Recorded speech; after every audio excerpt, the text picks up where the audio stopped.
Thank you. Thank you for inviting me.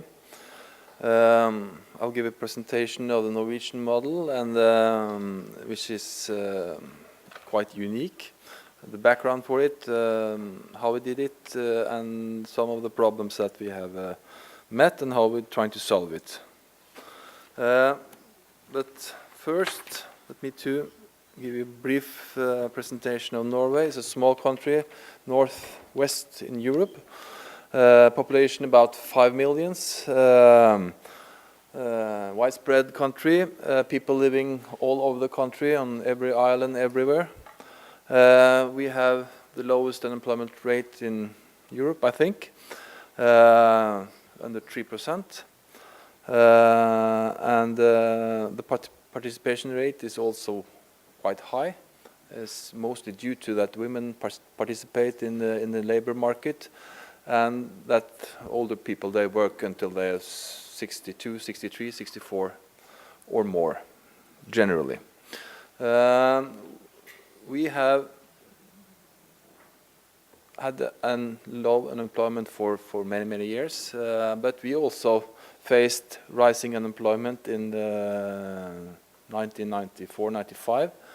I remember I used to work in the ministry, and the unemployment in Europe, it was about 8, 10, 12%, and we reached 4-5% in Norway. And everyone knew that it was impossible to get the unemployment down back to 3-4%. So, and this was told by all the professors from the OECD, from every expert. We should make a speech for the minister. And this is the youngest, the person. He started to write a speech, and then it continues through 4 or 5 different persons, and then the speech comes to the minister. And my new colleague, young person, he wrote that in a few years, I think the unemployment in Norway will be back to under 3%. And I knew that was insane, so I took it away. And we prepared the speech, and the day after we could read in the newspapers that the minister was quite optimistic. He thought that the unemployment would be under 3% in a few years, and everyone said he must be insane. It was, of course, a previous version of the speech that he got, but it took only 2 or 3 years, and then the unemployment was back on a very low level. So that this shows that the labor market in Norway is in many ways very flexible. We also have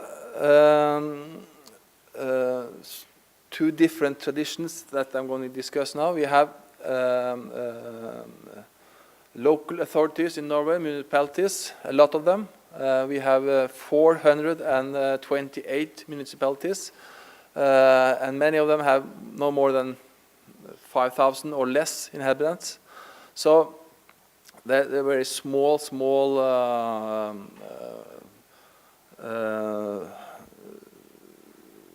to handle the different tasks that they are given. And at the same time, we have a tradition for national control over the economy, and this how to handle these things is what I'm going to discuss now.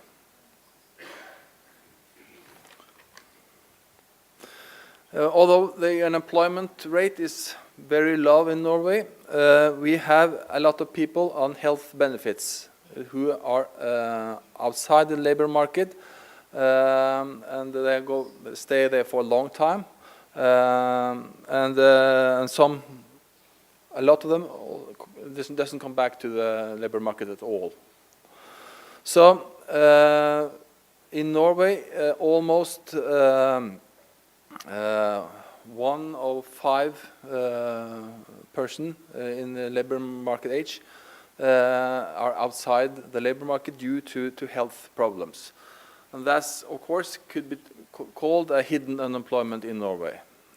It's something very strange that in times where the health should be better than ever, that so many people are outside the labor market. And that's what one of the main problems that we wanted to meet when we started discussing a reform. We also faced a lot of people outside the labor market on social benefits.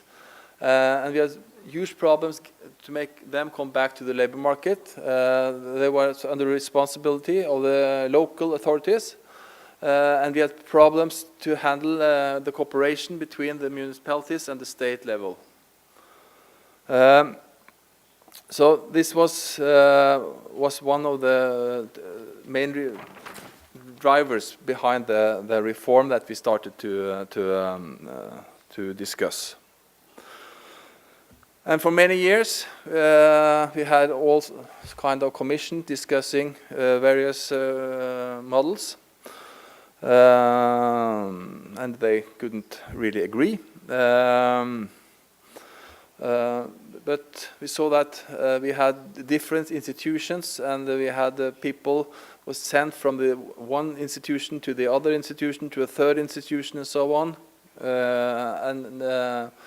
The authorities together wasn't able to give the help that the people need.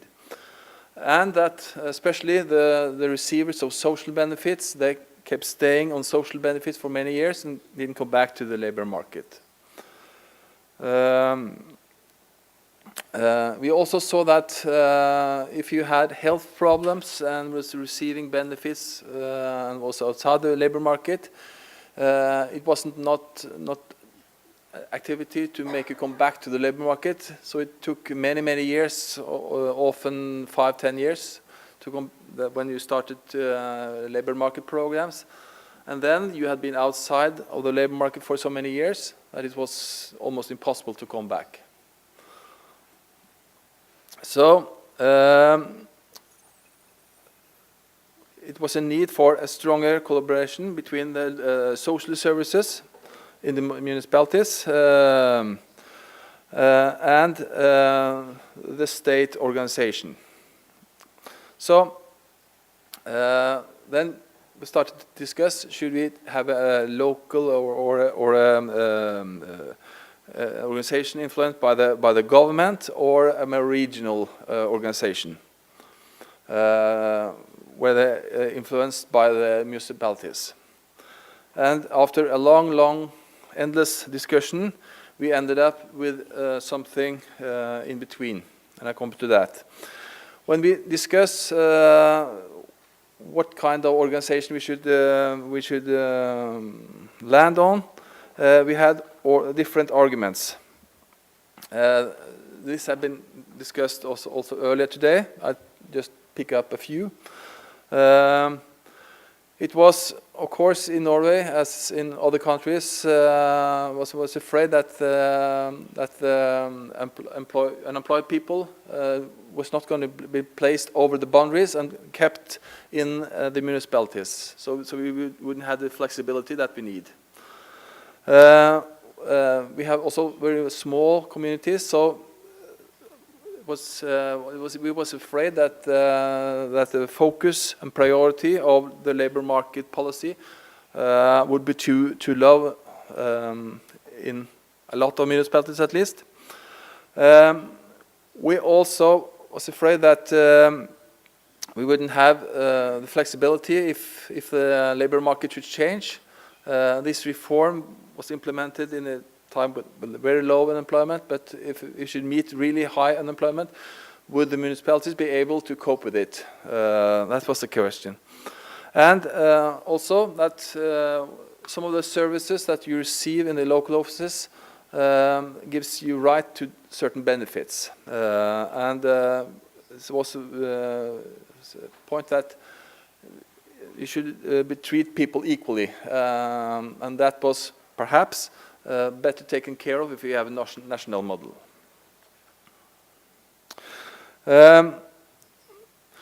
In Norway,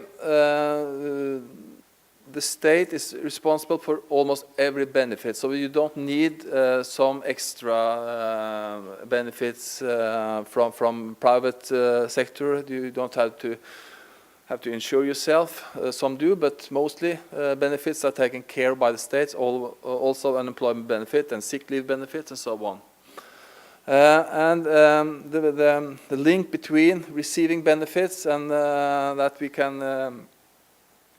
can follow you and give you some orders that you have to search for jobs, to keep these two measures together was also very important in Norway.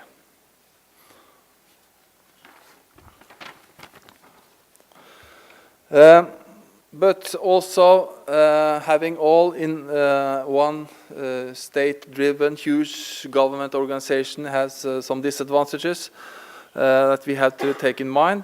And one of the things that was care about was that if you have these very large organizations, that you probably end up with administration and was not so concerned about the outcome. We also was afraid that pressure from the users of the organization would make the organization concentrate on benefits and not on bringing people back to work. Such a large organization will have problems with changing focus if the environment changes. This is probably easier if you have small local authorities. And we really discussed, and we did put together a lot of different tasks in one huge organization, and we was afraid that it was a bit difficult to reconcile both the breadth of the topics and the expertise in one organization and in the stately driven offices. And this was also something that we learned, that this was a bit difficult. If we had in Norway much bigger communities or municipalities, this would be perhaps been different.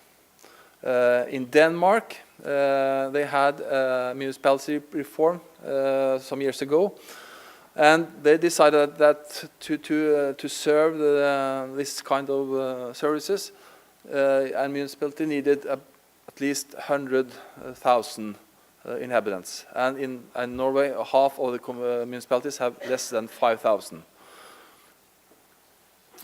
So it's impossible to give this responsibility to the municipalities if we don't have a reform, and that's also a discussion in Norway these days. So we ended up in merge between the social insurance, public employment service, and the social services on the municipality level. They meet in one office. And the organization that we can see is that we have one service sector that with 456 local offices in 428 municipalities. That means that some of the biggest cities have more than one office.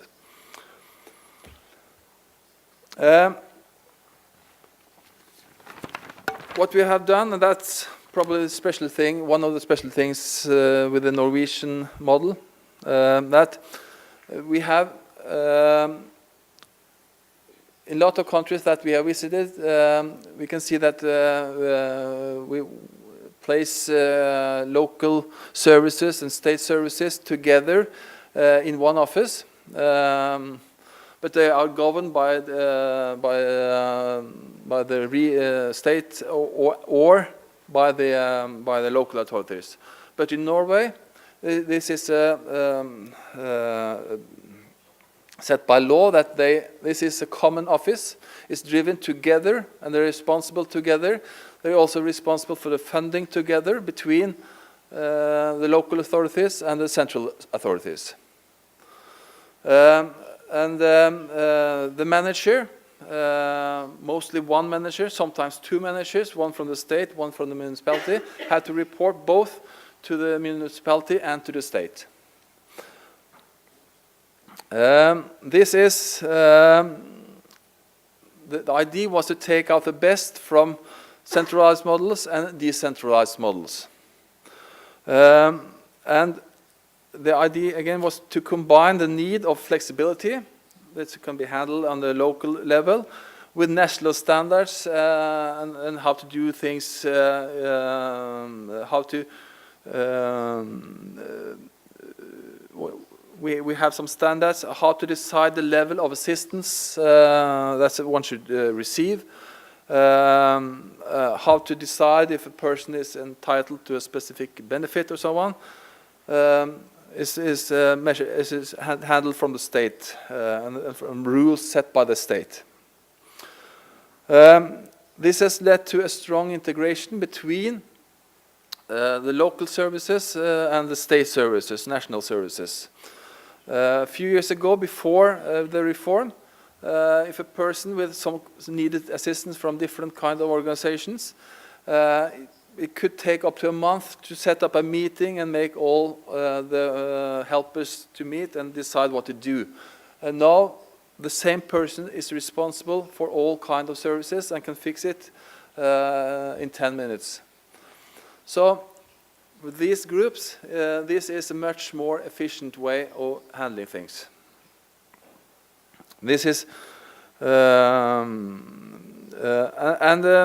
we also have that the state has taken a greater responsibility for the more vulnerable groups that previously was taken care of only by the municipalities. So a lot of people that formerly received social benefits are now entitled to state benefits and taken out of the municipalities' financing.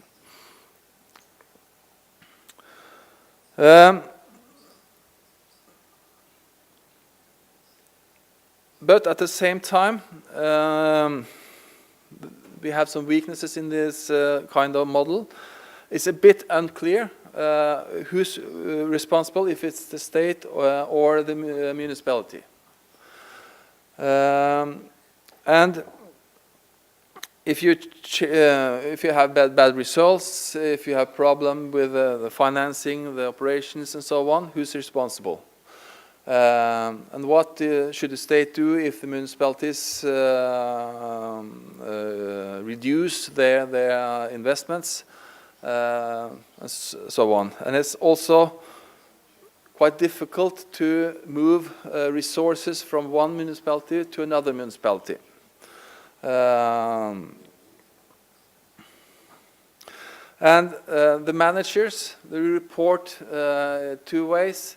They have to plan it in two dimensions. They have to attend to two meetings, one in the municipality and one at the state level.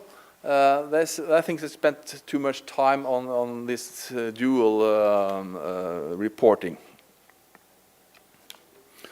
So it is a discussion in Norway. This model can sustain over time. That we're not sure of, but it also have some very strong sides that we have we're satisfied with. If we go to the current situation, we can see that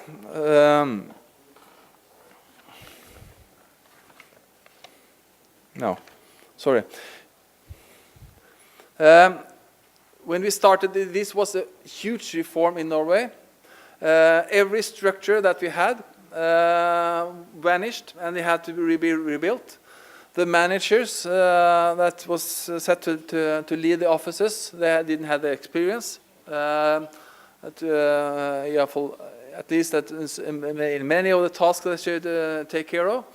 So we had some really big problems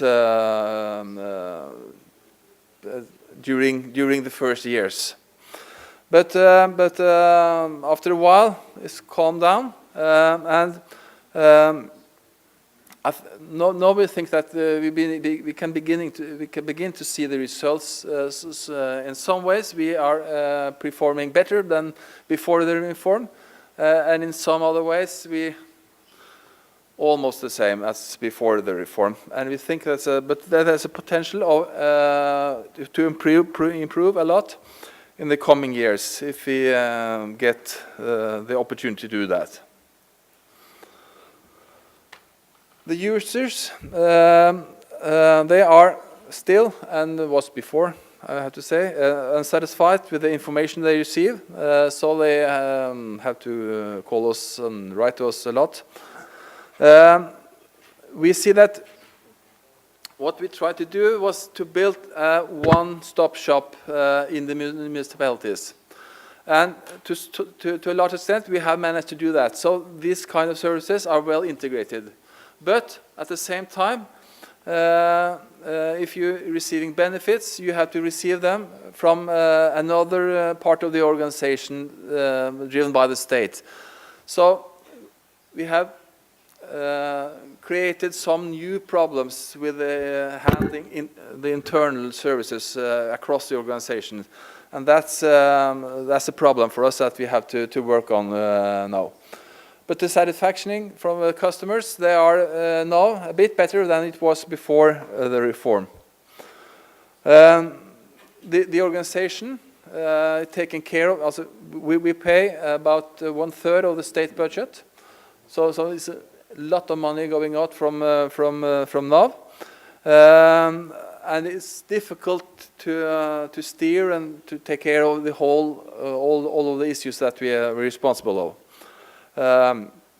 My boss, when he should meet his Swedish colleagues, for example, or in the neighbor country, he meets perhaps 10 persons. So all these services is one organization in Norway.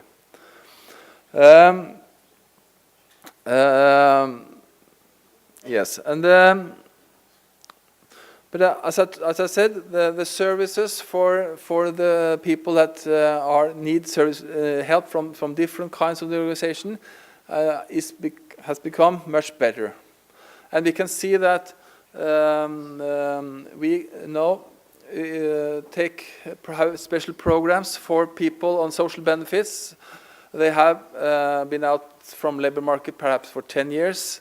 They've been giving up, the help has been giving up them, and we get almost 40% back to work. So that's very good result, I think. Yeah, but at the same time, unemployed, more regular unemployed, not on special needs, I think that the services from those groups has not been improved. On the contrary, is not as good as it was before. And we see that we have to work on labor market competence and contact with employers a lot. This was something that vanished during the reform period. Because there was so much new things to take care of. So, yeah. Finally, we believe, at least now, that this organization is the right for us. If Norway had been a country with very high unemployment, I wouldn't recommend this kind of organization. This is an organization that are designed to meet the very high proportion of people outside the labor market due to health problems, and to help people with social problems to get back into the labor market. That's the special features for this kind of organization, I think. But nowadays, our government is discussing reforms municipalities reform. Every politician in Norway almost want to reduce the number of municipalities from 428 to 200 perhaps, I guess, and to make the municipalities willing to do that, they have to give them some more tasks to be responsible of, and it be interesting to see for us if some of the tasks that's the NAV, the state organization, is responsible of, is going to end up at the municipalities when the reform is finished. Yes, I think I'm in my presentation there.